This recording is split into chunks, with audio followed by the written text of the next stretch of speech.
টানা ২৯ ঘন্টা বিতর্কের পর মার্কিন কংগ্রেসে বিগ বিউটিফুল বিল পাস বাস্তবায়িত হলে ক্ষতিগ্রস্ত হবে নিম্ন ও মধ্যবিত্তরা।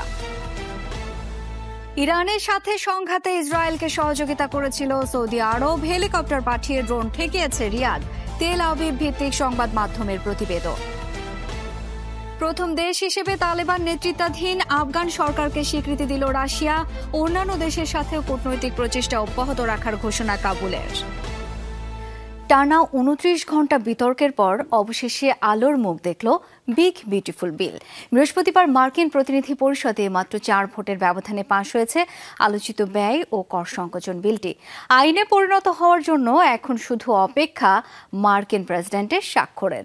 শুক্রবার স্থানীয় সময় ৫টায় তাতে সই করার কথা রয়েছে ডোনাল্ড ট্রাম্পের। এর আগে বিলটির পাশ হওয়া ঠেকাতে কংগ্রেসে দীর্ঘ ৯.৫ ঘন্টা বক্তব্য দেন এক আইন প্রণেতা। বুধবার মার্কিন প্রতিনিধি পরিষদে দ্বিতীয়বারের মতো উত্থাপন করা হয় আলোচিত সমালোচিত বিগ বিউটিফুল বিল। চূড়ান্ত অনুমোদনের জন্য বিলের পক্ষে বিপক্ষে ভোট দেন আইন প্রণেতারা।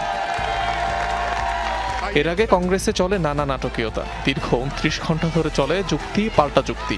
বিল পাস ঠেকাতে অভিনব পন্থা অবলম্বন করেন ডেমোক্র্যাট নেতা হাকিম জেফরিস। বুধবার ভোররাত ৪টা ৫৩-তে বক্তৃতা শুরু করেন তিনি। একটানা ৮ ঘন্টা ৪৬ মিনিট পর দুপুর ১টা ৩৮-এ থামেন শীর্ষস্থানীয় এই নেতা। তবুও আটকানো যায়নি বিলটিকে।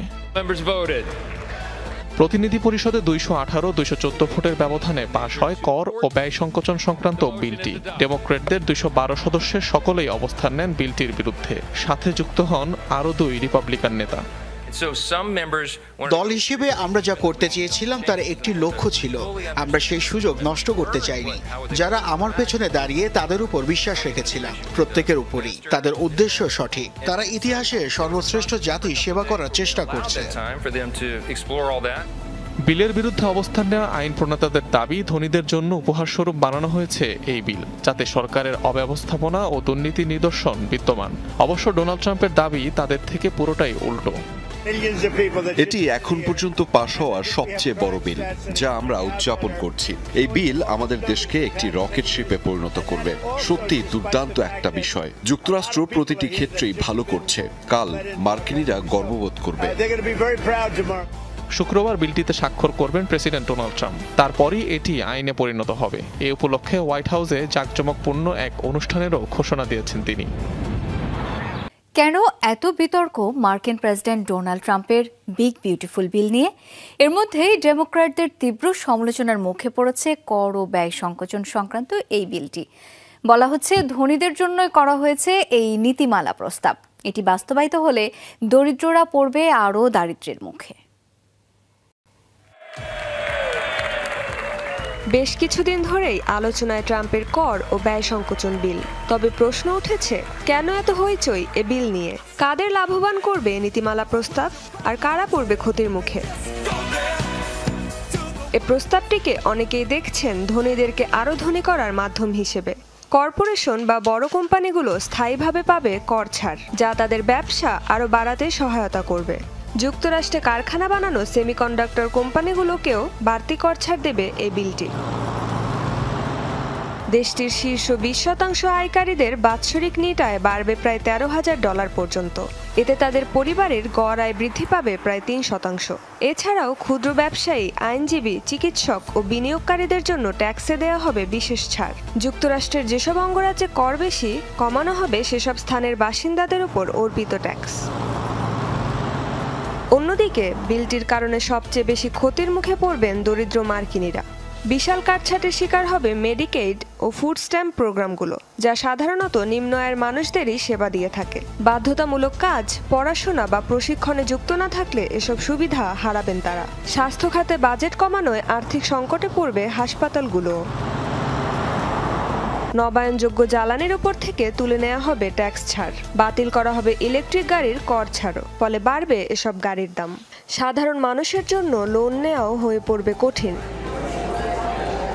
সব মিলিয়ে ফেডারেল সরকারের উপর বাড়বে সুদের চাপ। বিশ্লেষকরা বলছেন, যুক্তরাষ্ট্রের বাৎসরিক সুদ ব্যয় ছাড়িয়ে যাবে $1 ট্রিলিয়ন।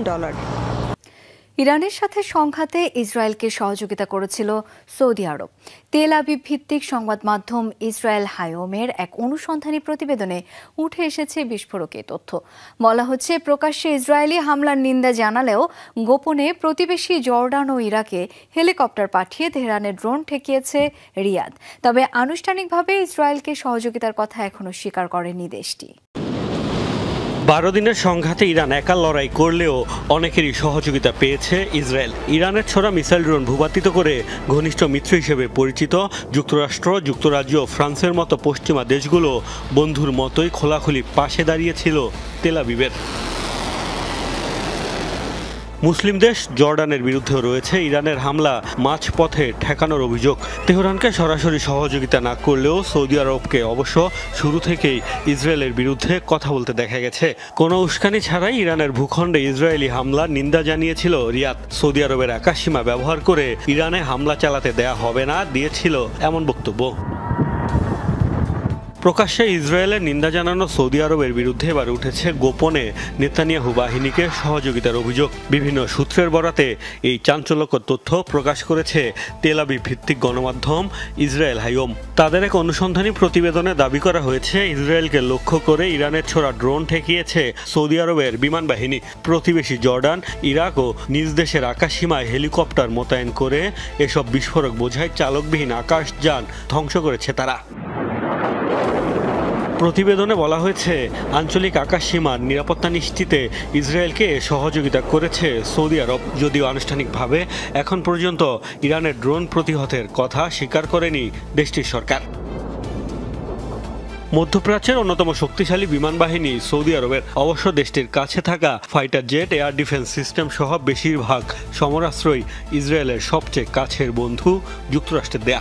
গাজায় 21 মাস ধরে বর্বরতা চললেও ইসরায়েল বিরোধী জোরালো অবস্থান নিতে ব্যর্থ হওয়ায় সমালোচনার মুখে পড়তে হচ্ছে সৌদিকে। যুদ্ধবিরতি আলোচনার মধ্যে গাজায় ইসরায়েলি আগ্রাসনে প্রাণ হারিয়েছেন আরও 101 ফিলিস্তিনি। বৃহস্পতিবার একাধিক স্থানে হামলায় নিহত হন তারা। খাবারের আশায় ত্রাণ কেন্দ্রে ভিড় জমানো মানুষের উপর চলে গুলিবর্ষণ। এতেই প্রাণ হারান 51 জন। গাজার মধ্যাঞ্চলের দেইর আল বালা এলাকায় আগ্রাসন চালায় তেল আবিব। এতে প্রাণ হারিয়েছে অন্তত 5 জন ফিলিস্তিনি, আহত বেশ কয়েকজন। উত্তর পশ্চিম তীরে নূর শামস শরণার্থী শিবিরেও চালানো হয় গুলি। এদিকে আইজিএফ এর হামলায় প্রাণ হারিয়েছেন মোহান্নাদ আল লিলি নামের একজন ফুটবলার। খাদামাত আল মাখাজি ক্লাবের হয়ে খেলতেন তিনি।